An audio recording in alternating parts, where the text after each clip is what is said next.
Hi, my name is Emma, and some people used to call me a spoiled brat. At the time, I didn't have the faintest idea why. I just thought they were jealous and rude. Sure, my dad was the biggest business tycoon in the city, my mother was a socialite, and I just happened to go on shopping sprees every weekend, exclusive parties on private jets, and have maids, servants, a stylist, and a chef. Daddy, I want a pink Porsche with silver sparkles. I can't drive a blue Porsche. It'll clash with my nails. Take it back, now. We're so sorry, honey. We'll fix it right away. Jeez, was I that bad? I was worse than a spoiled brat. I was a nightmare. What are you talking about? I'm not spoiled at all. Who are you anyway? Ugh, it doesn't matter. Security, take this trash away. Hi, don't listen to that crazy person. Do you see her clothes and those shoes? Such a disaster. If you want to know the truth, I'm actually very sweet and kind and all that sappy stuff. Plus, I've got 1 million followers on Insta and TikTok that love me. Every year, I take myself on vacation with my own money. Well, technically it's my parents' money, but who cares? What's theirs is mine. And what's mine? Well, that's obviously mine. Anyway, my life was fabulous, like me, but then it fell to pieces. But before I continue, please like and subscribe. It happened during spring break. Every year, I'd go to a new and exciting place to vacation with my friends, and this time, we were heading for Norway, and I couldn't be more excited. Of course, I took my private jet. Sitting next to other people for hours on end would never work. I needed space and privacy to do yoga, try on all my new clothes, lie in my tanning bed, and take a nap. Okay, fine. I admit it. I snore sometimes. Please don't tell anyone. It's so embarrassing. By the time I reached Norway, it was past noon. I'd rented out a private villa for me and my friends who were going to meet me there. I planned to arrive fashionably late, as usual. I put on my sunglasses and headed out of the airport, but as I was walking, I noticed these scary guys following me. I got a little nervous, so I ran outside and saw this amazing Maserati with dark tinted windows parked at the curb. It was the most expensive car around, and it must have been for me. So I hopped inside. A cute boy, a few years older than me, sat in the driver's seat. He stared at me like he was totally confused. Where's your father? Who knows? The boy started to panic. Calm down. Forget about my father. You work for me. Let's get going. The boy glanced out the window, then sped off at top speed. He said his name was Grayson. I told him I'd call him Gray because I didn't have time to waste on him and his extra syllables. I posted a bunch of cool selfies, and I must have dozed off because the next thing I knew, the car was swerving and I was jerked out of a lovely dream where I was being crowned Miss Universe. What's going on? It's a snowstorm. There's ice all over the road. I can hardly see a thing. Then stop the car. We can't stop the car. They're after us. Who's after us? Your uncle's men. Gray pointed behind us. 3 SUVs were hot on her tail. But I don't have an uncle. Gray gave me the strangest look, then pulled a photo out of his pocket of a girl that looked just like me. Hold on. You're Stephanie Spaghetti, right? No, what kind of name is that? I'm Emma Stringbean. Hi, I'm MSA lawyer. Sorry about this stupid tie. It's ugly, and I didn't have a choice. And the names have been changed to protect the innocent. Oops, I forgot to mention my name. Sorry.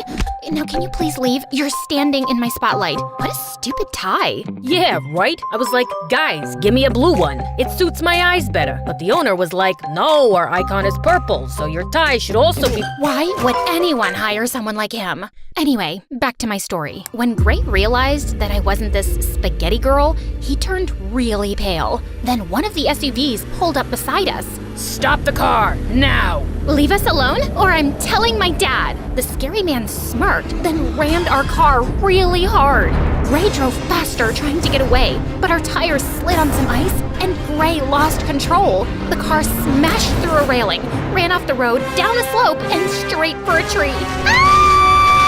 Gray jerked the wheel, and we missed the tree by an inch, and the car rolled into a ditch. Gray pulled me out of the car and held me in his arms. He was so handsome and strong that my heart skipped a beat. Are you hurt? I didn't have any broken bones or bruises. I think I'm fine. Gray put me down, and my shoes got all wet. I started screaming like a maniac. What's wrong? My shoes! They're ruined! Gray glared at me. Forget about your stupid shoes. It's dangerous out here. Those guys are still after us, and when it gets dark, we'll have to worry about wolves or worse. I know these woods, and there's a cabin that's not too far from here. We can lay low there for the night, and then I can contact my associate to pick us up.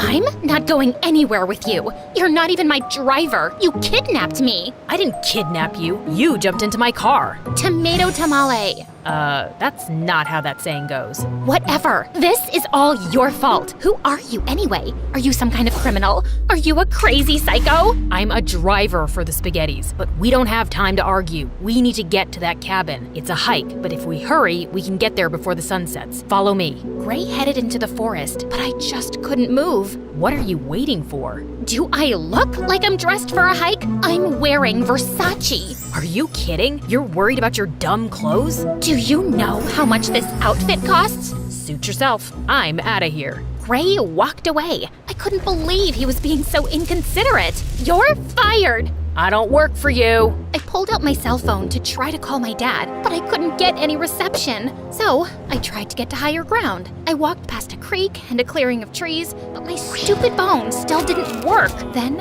I heard a wolf howl in the distance. I was so scared, I didn't know what to do. Come on, Emma. Don't be afraid. You're a girl boss, a tough chick. Nothing can hurt you. I took a deep breath to calm myself down, and then I heard footsteps coming toward me. A half-man, half-wolf appeared in the shadows and whispered my name in this creepy, deep voice. Emma. I screamed, threw my phone at the monster's head, and ran as fast as I could. But I tripped on a log and fell. I rolled over, covered my face, and pleaded for my life. Please don't eat me. There's not much meat on my bones. There's a boy around here somewhere, and he's got lots of muscles. He'd be a better meal than me, I swear. Gray stepped out of the shadows. He had a big bruise on his head. Are you crazy? You almost took my eye out with your cell phone. I thought you were a wolf man, and you were gonna eat me or turn me into your wolf girlfriend, and then I'd have to eat rabbits and squirrels. I can't be a wolf girl. I get hair all over my body and even my face. My face is too cute to be covered in hair. Gray helped me to my feet and told me we were going to the cabin. Why did you come back for me? You'd freeze out here by yourself, and I guess I felt kind of guilty about leaving you behind. Aw, that's sweet. Do you have a crush on me, Gray? No. Why not? I'm gorgeous, smart, and my family has lots of money. Are you playing hard to get? Sorry, I'm not into rich girls. Well, I'm not into broody boys with bad attitudes and stupid muscles and handsome faces and… Right. Gray and I walked for over an hour in the freezing cold. We reached the cabin just as the sun set, and it was the worst. It was dusty and smelled like a bus full of farts. We should start a fire. There's some firewood out back. I sat on the couch and wrapped myself in a tattered old blanket. A little help, please? No thanks, I'm fine here. And while you're out, could you find something to help with the smell? Gray rolled his eyes and left. He came back 5 minutes later with a handful of wood. He started a fire, but I was still pretty cold. You're shivering. I'm fine. Gray sat next to me and put his arm around my shoulders. Our body heat should warm us up. I smiled. I knew he couldn't resist my spectacular beauty and charm. Why are you looking at me like that? You're confusing. First, you're mean to me, and now you're nice. I'm sorry about earlier. I've got a lot on my mind. And? And what? Admit it, you have a crush on me. Gray tossed me a blanket and walked over to the window. I'll keep watch. Those guys might still be after us. Try to get some sleep. I tried to sleep, but my stomach wouldn't stop making weird noises. So I went to the kitchen and sat at the table. What are you doing now? It's time for dinner. Can you please make me something to eat? I'm not your chef. Well, I can't cook and we can't order in. What do you want me to do, starve to death? Ray pulled out 2 crusty cans of beans out of the cupboard and plopped one down in front of me. You're kidding. I am not gonna eat that. It's either that or an air sandwich. I pouted and crossed my arms as Gray ate his beans in front of me. Gray finished his food and checked his cell phone. He still couldn't get any reception. He searched the drawers and found a walkie-talkie. Hello? Hello? Can anyone hear me? My stomach started gurgling really loud. I was so hungry I couldn't take it anymore. The beans were so disgusting I almost gagged. But I forced myself to take a couple of bites. Then, the most amazing thing happened. A couple of headlights shined through the window. Hey, look! We're being rescued! Oh, thank goodness your friend came early. I ran to the door. Emma, wait! I was so excited. I ran outside and started waving my hands in the air like a madwoman. We're here!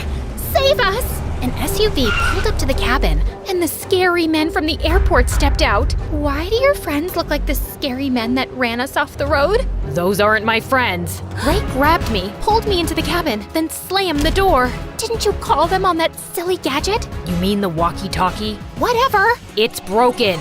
One of the scary men pounded on the door. The other smashed a window with a rock. Gray shoved me into a closet. Stay here and don't make a sound. Gray tossed a couple of blankets on my head and closed the closet door. I peeked through a crack in the wood and watched as 3 huge, scary men charged at Gray. Gray grabbed a chair and smashed it over a big guy's head. He punched another guy in the nose and shoved him into the coffee table. Another guy crept up behind Gray, grabbed him from behind, and pinned him to the ground. Where's the girl?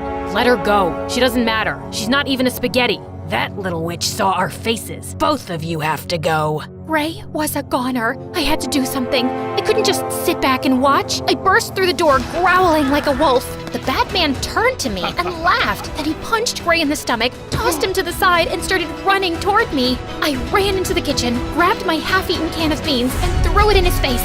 The beans got into his eyes, and while he was distracted, I grabbed a huge pot and whacked him over the head. The big man dropped to the ground. I pulled the keys out of his pocket and rushed back to Gray. Come on, we've got to go! I helped Gray to his feet, and we ran to the SUV. I started the engine, entered the address for my private villa into the navigation system, and then we sped off. A few minutes later, we were on a highway. Did you see me back there? I was amazing! You were all right. I saved your butt. Okay, fine. I owe you one. Really? You could rub my feet, or maybe give me a massage? Just then, an SUV jumped onto the road and rammed us from behind. They're still after us. How? They must have put a tracker on the SUV. What do I do? Keep driving. I clutched the wheel and pressed my foot hard on the gas. Then suddenly, my phone started beeping. I reached into my pocket to check it. It was my best friend, Tracy. Hey girl, where are you? We've been waiting for you for hours. Who's that cute guy? Oh, that's Gray.